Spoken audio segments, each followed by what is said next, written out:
সবাইকে দেওয়া হচ্ছে।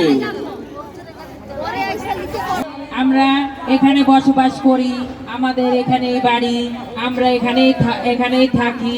আমাদের তরফ থেকে আমাদের যিনি গুরুমা মণিমাসি আছেন, উনি কিছু কম্বল দান করছেন, 100 পিস কম্বল যারা আছেন তাদের মাঝে উঠিয়ে দেওয়া হচ্ছে। 100 পিস কম্বল দান করছেন এবং আমার দাদারা আছেন এবং এখানে সবাই আছেন, সবাইকে আমার তরফ থেকে নমস্কার। আমি গুরুমা মণিমাসি বলছি, বিহননালা সমাজের, আমাদের বাঁকুড়া শহরের বিহননালা সমাজের গুরুমা মণিমাসি হেড। এবং আমার মেয়েরা আপনাদের কাছে আসে, আপনারা তাদের ভালোবাসা দিবেন, আমরা আপনাদের পাশে থাকবো।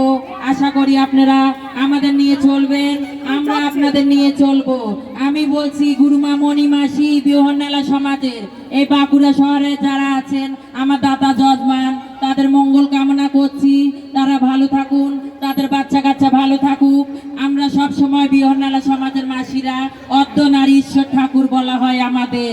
আমরা আপনাদের সবাই আপনাদের মঙ্গল কামনা করি, সব সময় মঙ্গল কামনা করি এবং আমাদের আশীর্বাদ আপনাদের সাথে, সবার সাথে আমাদের আশীর্বাদ আমরা সব সময় দিই। আপনাদের বাচ্চা কাচ্চা ভালো থাকুক, আমার দাদা যজমান বেঁচে থাক, আমাদের যারা কমিউনিটির আছে, আমরা বিহননালা সংস্থার কমিউনিটি গুরুমা মণিমাসি বলছি, আপনারা সবাই ভালো থাকবেন এই বলে আমার বক্তব্য এখানেই শেষ করছি।